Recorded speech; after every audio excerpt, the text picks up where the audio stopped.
The morning Vivian Calloway's patent was approved, she told no one. Not her landlady, who would have clapped her hands and offered biscuits. Not her solicitor, who had spent 14 months telling her the application was too unconventional, the language too technical, the committee too set in its ways. Not the 3 engineers at the patent office who had made her wait in the corridor twice, while men with simpler ideas and better coats were seen ahead of her. She walked home from Chancery Lane with the document folded in her coat pocket, bought herself 1 cup of good tea from the shop on the corner that she normally considered an extravagance, and sat at her workbench until midnight refining the secondary mechanism that had been bothering her for weeks. She had learned this early, and she had learned it thoroughly. A woman who announced her victories gave the room time to prepare its objections. Let the work speak, her father had told her. He had been a clockmaker, small shop, modest reputation, extraordinary hands. He had also been, as far as Vivian could determine, the only person in her life who had never once suggested that her mind was an inconvenience. He had been gone 6 years now. She let the work speak, she always had. What she did not know, could not have known, sitting at her workbench in the quiet of a Tuesday night, was that the work had already been speaking for 14 months inside the walls of a factory she had never visited, in a county she had passed through only once, running a production line that had rescued the Caldwell estate from the specific and humiliating fate of a great family that had run out of money, while remaining convinced it had not. She did not know that. We'll take a very short break. If you don't want to miss new stories, please subscribe to the channel.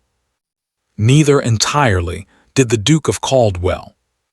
They were both about to find out, in the worst possible order. The exhibition hall on Kensington Road smelled of machine oil and ambition. Vivian had been there since 7 in the morning, which was 2 hours before the doors opened to the public, and 1 hour before most of the other exhibitors arrived. She had used the time well, arranged her display twice, decided she preferred the first arrangement, changed it back, and had a conversation with the elderly janitor who turned out to have strong and well-reasoned opinions about gear ratios that she found genuinely refreshing. Her stand was not large.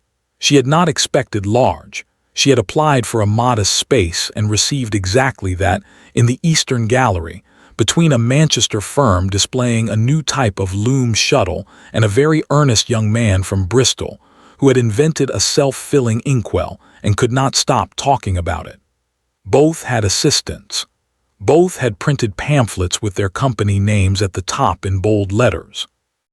Vivian had her drawings, her scale model, her patent documentation in a neat leather folder, and herself. She had been told, by 3 separate people in the weeks leading up to the exhibition, that she ought to bring someone with her. A brother, a husband, a male colleague who could speak to the technical aspects while she, one of the 3, had actually said this. A man she had previously considered reasonably intelligent, while she managed the aesthetic presentation. She had thanked all 3 of them very politely. By 10 o'clock the hall was full. Vivian had spoken to a mill owner from Leeds who had asked 4 excellent questions and taken her card. She had explained the core mechanism to 2 engineers who had arrived skeptical and left thoughtful, which was the best outcome she generally hoped for. She had deflected 1 man who had spent 10 minutes explaining her own patent back to her with minor inaccuracies, and had done so without raising her voice, which she considered a personal achievement. She heard them before she saw them. Not loud, that was the thing. Men like this were never loud. They had a quality of movement that parted crowds the way a stone parted water, not by force but by assumption. The assumption that space would be made, that it always had been. There were 4 of them, 2 she didn't recognize. One she knew by sight as Sir Edmund Graves, who sat on the exhibition committee and had the expression of a man who had agreed to be here and was already regretting it. And one. She knew his face from the papers. The Duke of Caldwell. younger than she had expected from the portraits, early 30s perhaps, with the kind of angular precision that painters loved, and that in person read simply as a man who had never in his life been uncertain about where he was supposed to stand. He was the principal sponsor of the exhibition's engineering division. His family name was on the program in 3 places. His factory, Caldwell Mill, was one of the largest wool producers in the North. They were moving through the Eastern Gallery methodically. Sir Edmund narrated. The Duke listened, or performed listening, which at his level of society amounted to the same thing. They reached her stand. Vivian straightened. Not nervously, she was not, by this point in her life, nervous about much, but with the specific alertness of a woman who had learned to be ready. We'll take a very short break. If you don't want to miss new stories, please subscribe to the channel. Sir Edmund glanced at her display and kept moving. The 2 men she didn't recognize followed. The Duke paused just briefly, just 1 step behind the others, and looked at the scale model on her table. Vivian stepped forward. "Good morning," she said. "Vivian Callaway. I hold the patent on the variable tension feed mechanism. The model in front of you is a working scale demonstration. I would be glad to walk you through the application if you have a moment." She extended her hand. The Duke looked at it. Not quickly, not with the reflexive recoil of surprise. He looked at it the way a man looks at something that has appeared in his path unexpectedly, and that he has decided, in the space of half a second, does not require his engagement.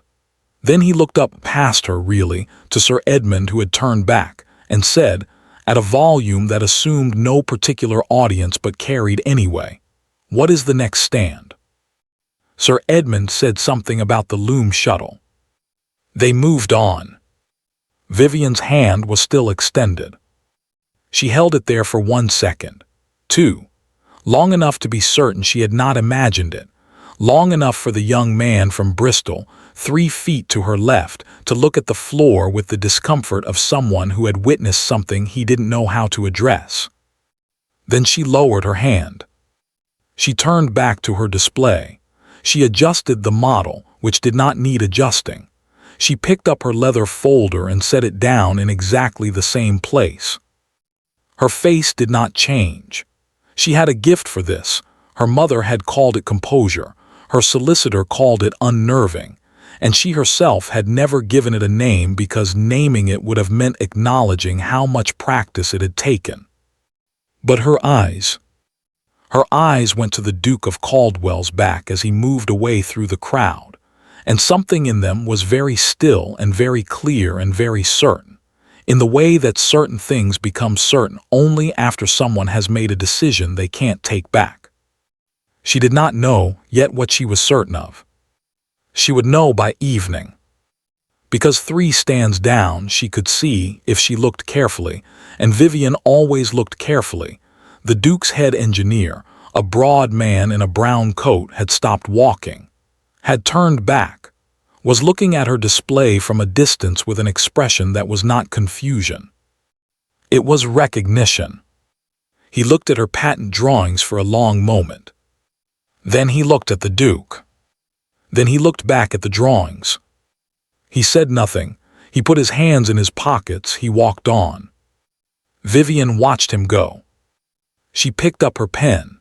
In the margin of her notes, in her small, precise handwriting, she wrote 1 word. Interesting. The engineer's name was Mr. Haynes. Vivian did not know this yet. She would learn it later, along with a great many other things she had not known that morning when she stood in the exhibition hall with her hand in the air, and her face perfectly composed, and 1 word written in the margin of her notes. What she knew on the evening of the exhibition was this: someone had recognized her drawings. Someone who worked for the Duke of Caldwell had looked at her patent documentation from 15 feet away, and had gone very still in the specific manner of a man who has seen something he was not expecting, and is now performing not having seen it. She had noted the brown coat, the broad shoulders, The deliberate way he had put his hands in his pockets before walking on, as if the pockets were somewhere to put the information he didn't know what to do with. She had also noted the catalog number stitched inside the exhibition program, every exhibitor, every sponsor, every affiliated firm listed in small type in the back pages. Caldwell Mill, Northern Division, Head of Engineering, R. Haynes. Vivian was thorough. She had always been thorough. She went home. She made her notes. She sat at her workbench and did not touch anything on it because her hands were not quite steady, and she had learned not to work with her hands when they were not steady. She thought about a mill she had never visited, a production line she had never seen, 14 months. Her patent had been filed 15 months ago. She sat with that arithmetic for a long time. The letter arrived 4 days later. Plain paper, a Mayfair address she didn't recognize. The handwriting was careful and slightly cramped, the handwriting of a man who had taught himself a neater hand than came naturally and had almost succeeded. Miss Calloway, you will not know my name. I am the head engineer at Caldwell Mill, Northern Division. I was at the exhibition on Thursday. I need to speak with you, not on behalf of my employer, on behalf of what is right, which I am aware is an unusual thing to put in a letter to a stranger, but I find I have no better way to say it. I am available Tuesday morning. The coffee house on Bride Lane, 9 o'clock. I will understand if you do not come. R. Haynes **. Vivian read it twice. Then she put on her coat and went to find her solicitor. She went to Bride Lane on Tuesday. Mr. Haynes was already there when she arrived, the broad man in the brown coat, sitting at a corner table with a cup he hadn't touched, and the expression of a man who had spent several days deciding to do something difficult, and had arrived at the doing of it with very little peace. He stood when he saw her. That surprised her slightly. Miss Calloway, he gestured to the chair across from him, thank you for coming. Your letter was persuasive, Vivian said, sitting, particularly the part about what is right. Something in his face relaxed fractionally. I wasn't certain you'd yes. Well, he sat. He wrapped both hands around his cup. I'm going to tell you something that will make you angry. I want you to know I am telling you because it is the correct thing to do, not because I want to be clear that I did not know when the arrangement was made whose work it was. I want that on record. We are in a coffee house, Mr. Haynes. There is no record. No, he looked at his cup. I suppose there isn't. He told her. Vivian listened the way her father had taught her to listen, completely, without interrupting, without letting what she felt about the information interfere with the receiving of it. She listened to the subcontractor, the supply chain, the documentation that listed the system under a different name, a name that meant nothing, that had been chosen precisely because it meant nothing. She listened to the 14 months, the production numbers, the quarterly reports that had gone to Caldwell House with her mechanism at the center of every improved figure. She listened to the part where Mr. Haynes said that the Duke of Caldwell had not known, had not been told, that the subcontractor had handled it independently, that the system had been presented to His Grace simply as an operational improvement sourced through standard channels. And you, Vivian said when he finished, when did you know? A pause. 8 months ago, said Mr. Haynes. The coffee house went about its business around them. Cups, conversation, the smell of smoke and coffee, and a Tuesday morning in London that had no particular awareness of itself. 8 months, Vivian said. Yes. And you said nothing. No, he met her eyes. He didn't look away. I did not. I'm not going to explain that to you in a way that makes it acceptable because it isn't. He stopped, started again. The mill employs 412 people. When I arrived, there were 360. The difference is your mechanism, Miss Calloway. I told myself I told myself a great many things. Vivian looked at him for a long moment. She believed him. That was the complicated part. She believed the discomfort, the sleepless quality around his eyes, the hand still wrapped around a cup that had been cold for 20 minutes. She believed that he had told himself a great many things for 8 months and had come to Bride Lane on a Tuesday morning because he had run out of things to tell himself. "The Duke," she said, "you are certain he didn't know?" "I am certain he is." Mr. Haynes seemed to choose his words carefully. "He is not a man who would have sanctioned it knowingly. He is proud. At times he can be difficult, but he is not dishonest. He refused to shake my hand." The words came out levelly. She had not planned to say them. Mr. Haynes closed his eyes briefly. "I know I was there." He looked at my hand and turned away. "I know," he opened his eyes. "I think about that. I thought about it on Thursday. I thought," he stopped again. "I thought about what he would think if he knew, what kind of man he would discover he had been without knowing it. And I thought that was a pause. That was when I wrote the letter." Vivian was quiet. Outside a cart went past, loud and brief, and then the street was ordinary again. She reached into her bag. She produced her patent documentation, the full copy, the one with the approval stamp, the one she had carried with her every day for 4 months in the manner of someone who had learned not to leave important things somewhere they couldn't reach them quickly. She set it on the table between them. "Tell me," she said, "exactly what the mill's production schedule looks like without this mechanism." Mr. Haynes looked at the document, then at her. "It stops," he said simply, "within a quarter, maybe 2. The old system can't sustain the current volume. We built the entire northern expansion around." He stopped. "It stops, Miss Calloway." Vivian nodded. She picked up the documentation. She put it back in her bag. "I have a solicitor," she said. "His name is Mr. Aldridge. He is on Gray's Inn Road. I suggest the Duke of Caldwell's legal representative contacts him by the end of the week." "And if—" "By the end of the week, Mr. Haynes." She stood. She buttoned her coat. "You said you were not speaking on behalf of your employer. I suggest you go back and speak on behalf of your employer. Tell him what you've told me. Tell him all of it." She looked at him steadily. "Including Thursday." Mr. Haynes stood. "And if he asks what you want?" Vivian picked up her bag. "Tell him," she said, "that I want what I have always wanted, for the work to speak." She paused. "And this time I intend to be in the room when it does."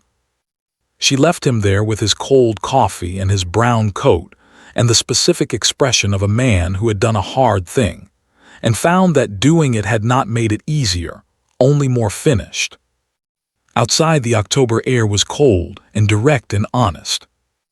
Vivian walked back to Gray's Inn Road with her patent in her bag and 412 people in her head, and the memory of a hand extended, and a back already turning, and a decision not yet fully formed but forming, steady and precise and inevitable, the way the best mechanisms always did.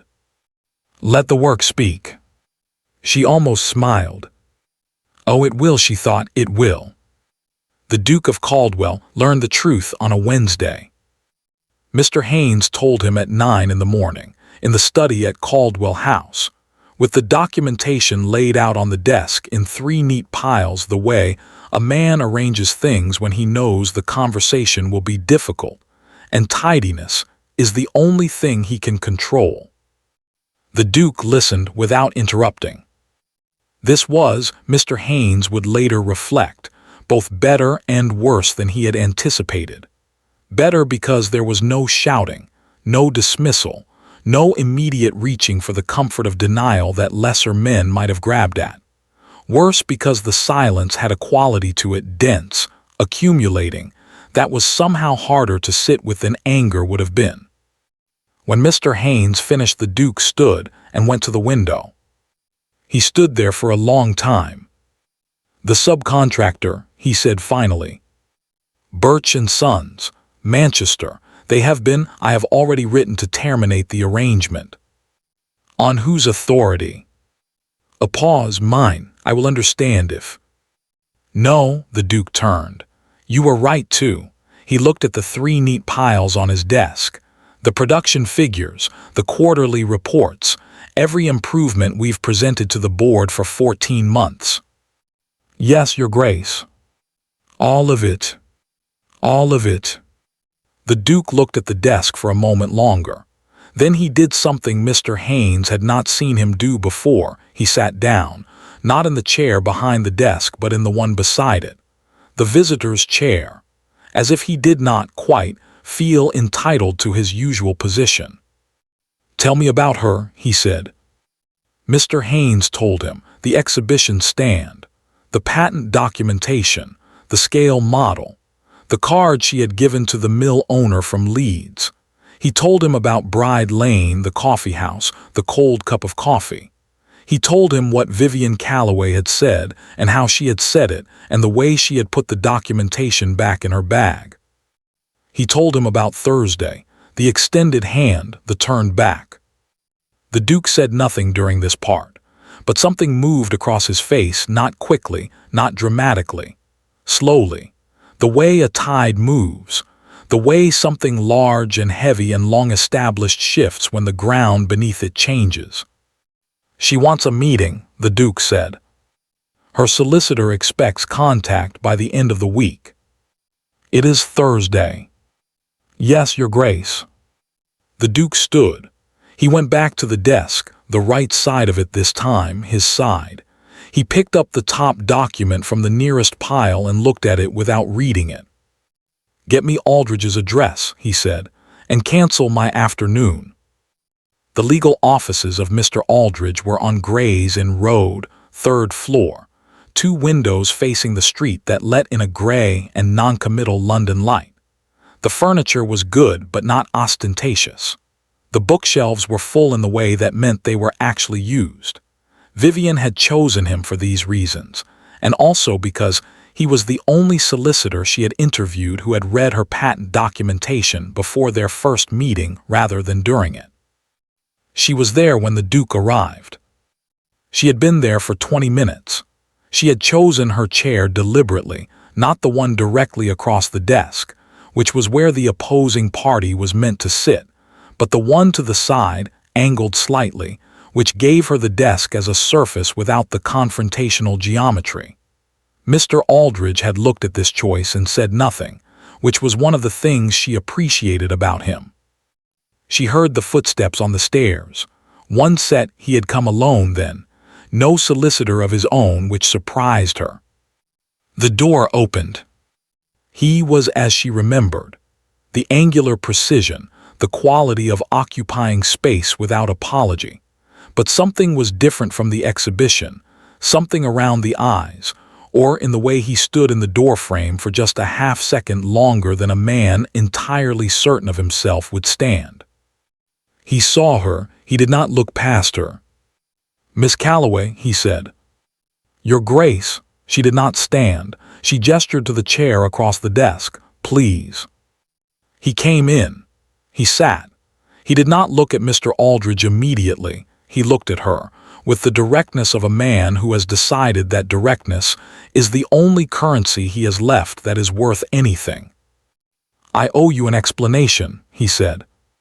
You owe me a great deal more than that, Vivian said pleasantly. But an explanation is a reasonable place to begin. Something flickered in his expression. Not offense. Something more like recognition.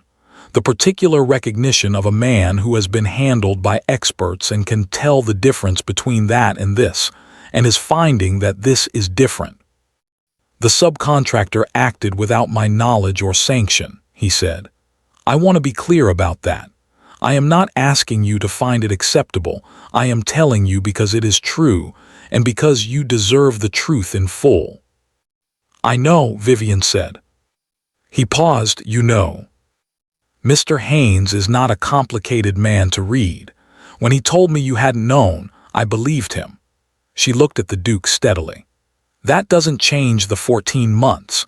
It doesn't change the production figures or the quarterly reports or the 412 people whose livelihoods were built on a foundation your people took without asking.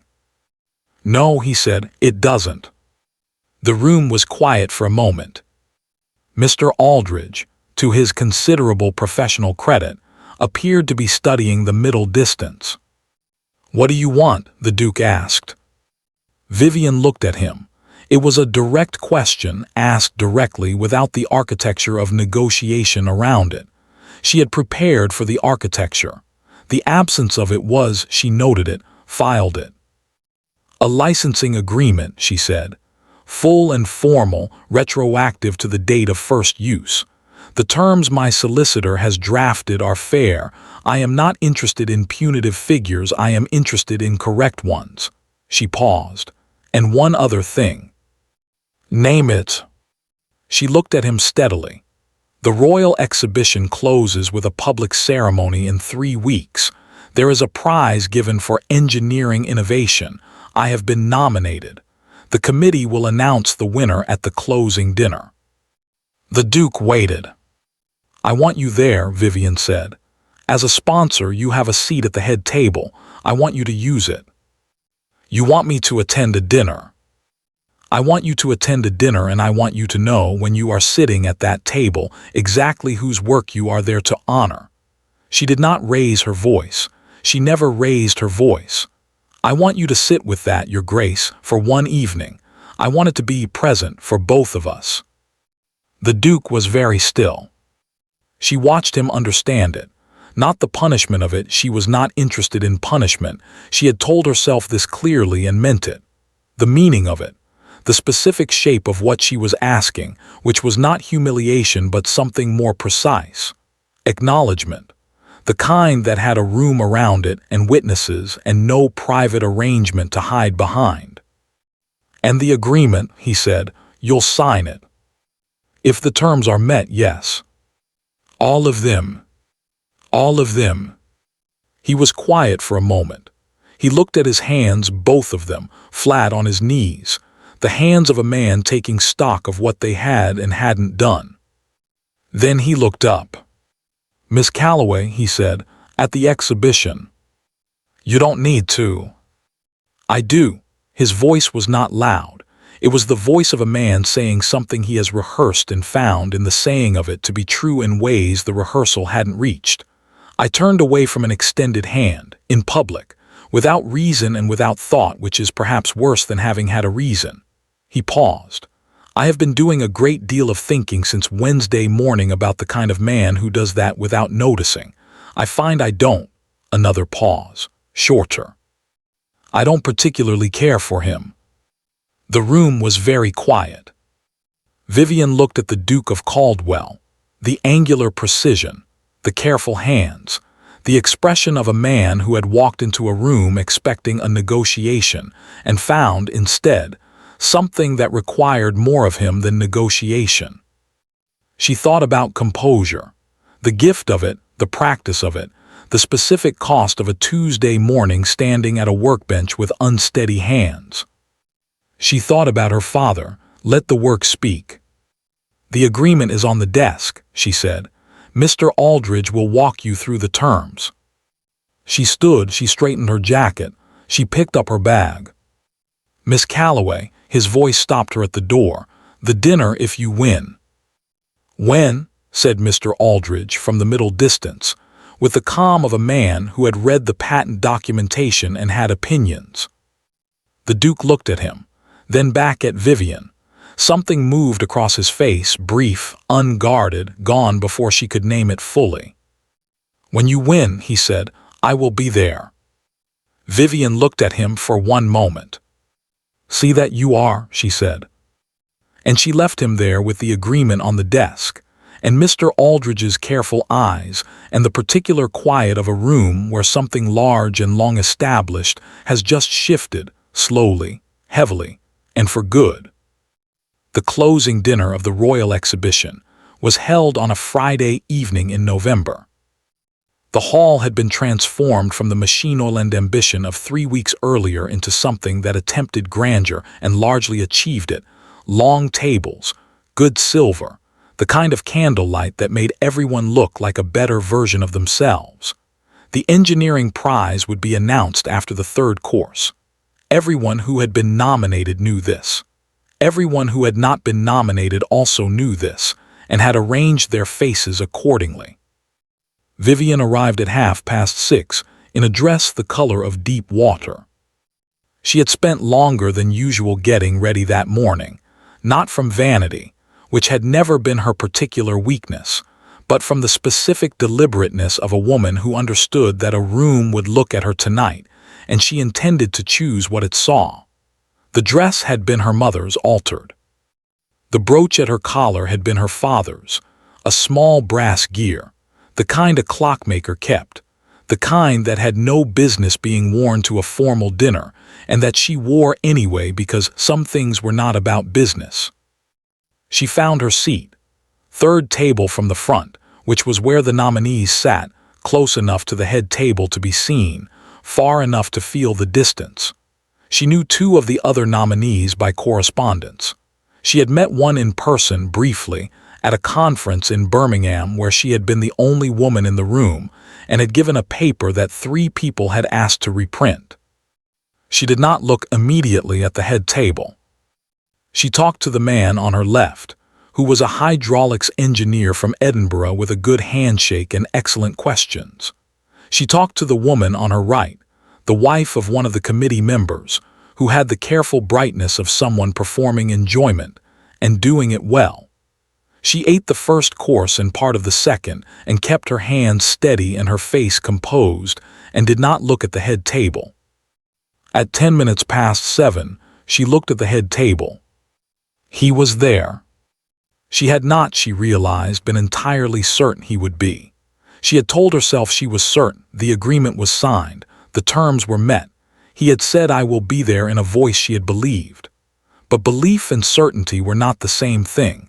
She had learned, and the part of her that had stood in an exhibition hall with her hand in the air had retained, quietly and without her full permission, a small cold doubt.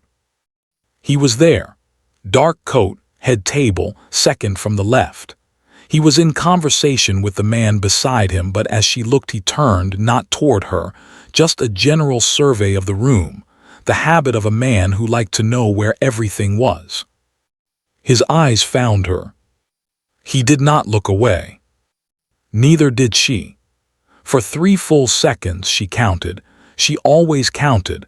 They looked at each other across the length of the hall, across the candlelight and the silver and the careful social architecture of a Friday evening in November. Then the man beside him said something, and the Duke turned back. Vivian picked up her fork. Her hands were perfectly steady. The prize was announced at 8:30. Sir Edmund Graves rose from the head table with the expression of a man who had been asked to do this and had prepared remarks and was going to deliver them regardless of how the room felt about prepared remarks. He spoke for 4 minutes about innovation and progress and the exhibition's proud tradition. He named 2 nominees with brief descriptions of their work. Then he said, "The award for engineering innovation this year goes to Miss Vivian Callaway for her variable tension feed mechanism and its demonstrated application in industrial textile production." The room applauded. Vivian rose. She walked to the front of the hall. Sir Edmund shook her hand, both hands actually, which she suspected was not his usual practice and which she appreciated without showing it. Someone gave her a small silver plate with her name engraved on it, which she would later put on her workbench next to her father's photograph. She said thank you. She said the work had taken 3 years and a great deal of cold tea. The room laughed. She said she hoped the mechanism would continue to find useful application. She looked at no one in particular when she said this, which meant she was looking at everyone and that she was grateful for the recognition. She walked back to her seat. And then the program moved on to the sponsor address. She had not known he would speak. That was the thing she would return to afterward, that it had not been arranged, had not been part of any agreement, had not been something she had asked for or anticipated or prepared a response to. The program listed a standard sponsor acknowledgement, 2 minutes, typically delivered by a junior representative while the senior sponsor ate his dessert. The Duke of Caldwell stood up himself. She saw the committee member beside him glance over with the mild surprise of someone whose expectations have just been quietly revised. She saw Sir Edmund straighten almost imperceptibly. The Duke had papers in his hand, prepared remarks. He set them on the table. He did not pick them up again. He looked at the room for a moment, the long tables, the good silver, the candlelight, and then he began to speak. He spoke about the exhibition. He spoke about what it was for, not the official version, not the language of progress and empire and national industry, but something plainer. The actual thing, he said. The reason you put a mechanism in a hall and invite people to look at it. Because an idea locked in a workshop serves no one. Because the point of the work was always the application of it, the use of it, the 412 people. He said the number, the specific number, and Vivian felt something move through her chest that she did not immediately have a name for, whose livelihoods depended on someone having the precision and the patience and the sheer persistence to solve a problem that everyone else had decided was too difficult. He said that Caldwell Mill had benefited, for 14 months, from exactly that kind of work. He said the name, her name, clearly in a room full of people with the head table behind him and the candlelight and no arrangement requiring it. He said that the benefit had not, initially, been properly attributed. He did not elaborate. He did not perform contrition or construct excuses. He said it plainly, in the manner of a man who has decided that plainness is the only thing left worth offering, and then he said that it was now properly attributed, and that Caldwell Mill was proud to hold a formal licensing agreement with Miss Vivian Calloway, and that the prize she had just received was, and here he paused briefly, the pause of a man choosing his last words carefully, the least the evening could do. He sat down. The room was quiet for 1 second. Then it applauded, not the polite applause of a formal dinner going through its expected motions, something warmer, something that had been surprised into being genuine. Vivian sat very still. The hydraulics engineer from Edinburgh leaned toward her and said something she didn't hear. The committee member's wife touched her arm briefly. The silver plate sat on the table in front of her, her name catching the candlelight. She looked at the head table. The Duke was not looking at the room. He was looking at his hands, both of them flat on the table, and his expression was the one she had seen in Mr. Aldridge's office. Not relief, not satisfaction, not the brightness of a man who has performed well and knows it. Something quieter. The expression of a man who has put something down that he has been carrying for a while and is finding in the putting down of it that his hands feel strange without the weight. He looked up. She was still looking at him. She did not look away, neither did he. And then slowly, with the deliberateness of a man who meant it, he nodded. Not the social nod, not the nod of acknowledgement between acquaintances across a crowded room, the nod of a man saying something he did not have a better way to say, something that meant, I see you, I should have seen you before, I see you now. Vivian looked at him for a long moment. Then she nodded back. Around them the dinner resumed, conversation, dessert, the sounds of a Friday evening in November putting itself back together. No one had noticed. It had lasted 4 seconds and occupied no space that the room could measure. But Vivian felt it settle somewhere below the composure, below the steady hands and the level voice, and the gift for not showing what she felt it settle like a mechanism clicking into its correct position. Precise, clean, right. She picked up her fork. For the first time in 14 months, The food actually tasted like something. 1 year is not a long time. It is long enough for a licensing agreement to move from a desk in Gray's Inn Road to a frame on a wall. Long enough for a mill to run 4 full quarters under correct attribution, the paperwork clean and permanent, and signed by both parties, no subcontractors, no arrangements that required silence to function. Long enough for a man to learn that 412 is not an abstraction, that it is Mrs. Pierce in the weaving room who has 3 children and sends money to her sister in Leeds, that it is old Mr. Connolly, who has worked the north floor since before the current Duke was born, and who, when shown the mechanism diagram once, traced it with one finger and said "clever girl," with such simple admiration that the engineer standing beside him had to find somewhere else to be for a moment. Long enough for a Duke to make a habit of knowing such things. And long enough, though Vivian would not have predicted this, would have considered it unlikely, would have filed it under the category of outcomes she did not allow herself to want before they were real, long enough for certain other things to become clear. It was a Sunday in late November when she heard the knock. Not the front door.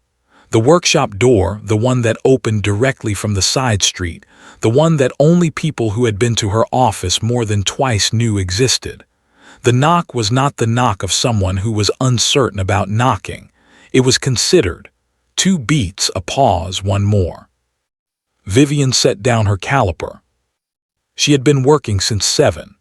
The secondary mechanism, a new one, nothing to do with the patent, something she had been turning over in her mind for 4 months, had finally begun to resolve itself on paper in a way that felt true, and she had the particular quality of concentration that came with that, the kind that made the world outside the workbench slightly theoretical. She opened the door.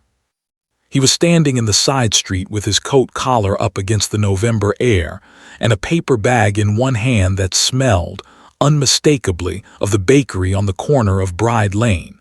His hat was slightly damp. He had walked, then, not the carriage, not the formal arrival, just a man on a Sunday morning who had apparently learned where the workshop door was. She looked at the paper bag. "Mr. Haynes told me," the Duke said without preamble, "that you work through Sunday mornings and forget to eat. Mr. Haynes talks a great deal for a man of few words. He does when he considers it necessary." The Duke looked at her steadily. There was no performance in it, no careful calibration of ducal dignity, no architecture of social certainty. Just a man standing in a side street in November, slightly damp, holding pastries. "May I come in?" Vivian considered him. A year ago she had stood in an exhibition hall and extended her hand and watched a back turn away. She had stood at her workbench with unsteady hands and written one word in a margin. She had sat in a coffee house and a solicitor's office and a dinner hall and kept her face composed and her voice level, and the small cold part of herself that had learned not to want things before they were real very carefully locked. She looked at the paper bag. She looked at the damp hat. She looked at the expression on his face, which was the one she had first seen in the visitor's chair in Mr. Aldridge's office. The expression of a man who had walked to the edge of something and was looking down and deciding, except that this time there was less uncertainty in it. More simply, a man who had decided and was here because of the deciding. "The workbench is occupied," she said. "You'll have to sit on the supply crate." "I have sat in worse places." "I doubt that." Something moved across his face, brief and warm and entirely unguarded. "You would be surprised." She stepped back from the door. He came in. The workshop was not large.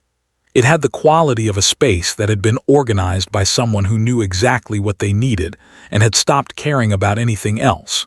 Shelves of components, drawings pinned at precise angles, 3 different projects in 3 different stages, the smell of metal and oil, and the particular cold of a room that was heated only when someone was in it.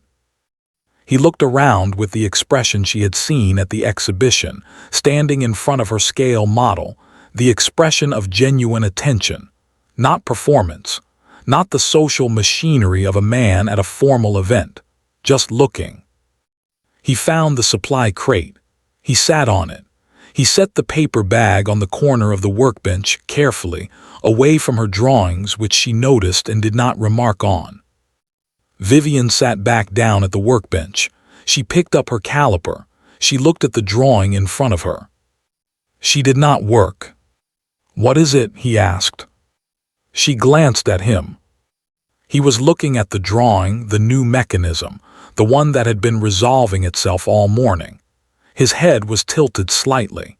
He was not pretending to understand it, which she appreciated. He was simply looking at it the way he had looked at the scale model, with attention. "Secondary tensioning system," she said, "for finer grades of wool. The current mechanism is too coarse for the upper market. Caldwell produces upper grade." "I know." A pause. "Is that," he stopped, started again, "is that why you're working on it?" Vivian set down the caliper. She turned to look at him directly. He met her eyes. In the gray November light coming through the workshop's one small window he looked. She had thought this before and thought it again now, less like the portrait in the papers, and more like a man who had been revised by the last 12 months into something more accurate. "I am working on it," she said, "because it is an interesting problem." And she said after a moment, "because Caldwell produces upper grade." The workshop was very quiet. Outside, the side street went about its Sunday business. Distant church bells. A cart. The specific muffled quality of a city that had agreed, collectively, to move slightly slower for one morning a week. The Duke of Caldwell reached into the paper bag. He produced 2 pastries wrapped in paper and set one on the corner of the workbench nearest to her. He unwrapped his own. He looked at the drawing again. "The tensioning point," he said slowly, as if he was thinking aloud and had forgotten to stop before the thought became words. "Is it here?" he pointed, not touching the drawing, just indicating. Vivian looked at where he was pointing. She looked at him. "Yes," she said. "And the problem is the calibration at that point.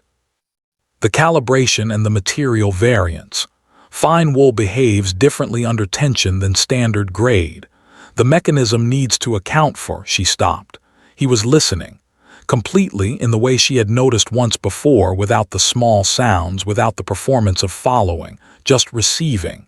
It needs to account for the variance in real time, dynamically, which means the tensioning point can't be fixed. He looked at the drawing for a long moment. "A sliding mechanism," he said, "not fixed, responsive."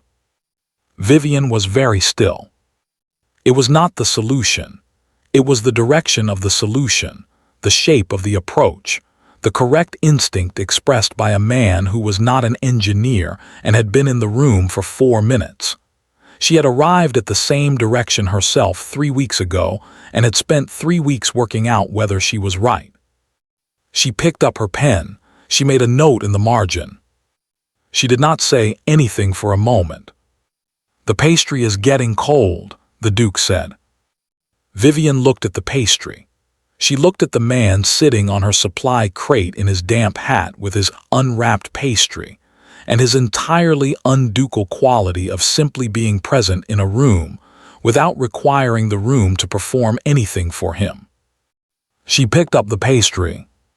"You could have sent a card," she said, "if you wanted to discuss the upper grade project."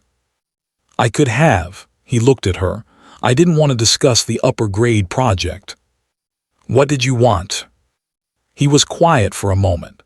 The particular quiet she had learned to read, the quiet of a man choosing his words not for effect but for accuracy, which was rarer than it should have been.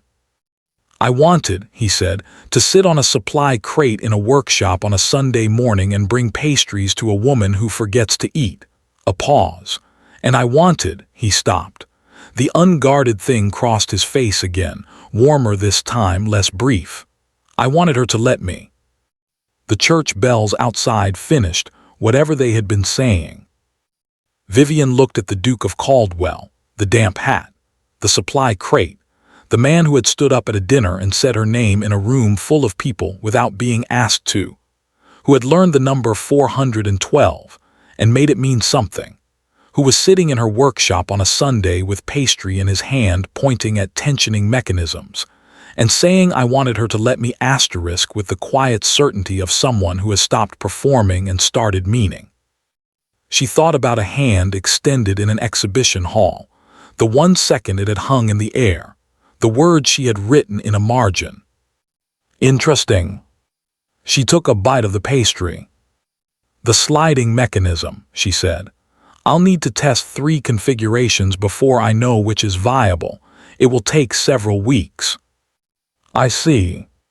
You could, she kept her eyes on the drawing. If you wanted to understand the upper grade application, you could come back, on Sundays, when the work is at a stage that benefits from a second perspective. The workshop was very quiet. I would like that, said the Duke of Caldwell, simply, without the architecture, just the truth of it, plain and direct and exactly enough. Vivian picked up her caliper. Outside, the November morning continued, gray and cold and honest, the kind of London Sunday that didn't promise anything except itself. Inside the workshop, 2 people sat, one at a workbench, one on a supply crate, and the drawing between them had a new note in the margin in small, precise handwriting. And the pastries were warm, and the mechanism that had been resolving itself all morning resolved itself, finally and completely, into something that would work. Something that would last. Something built, as the best things always were, to be responsive. Not fixed. Thank you for listening to the story all the way to the end. Please tell us which city you're watching from and what the story made you feel. Don't forget to subscribe so you won't miss new stories.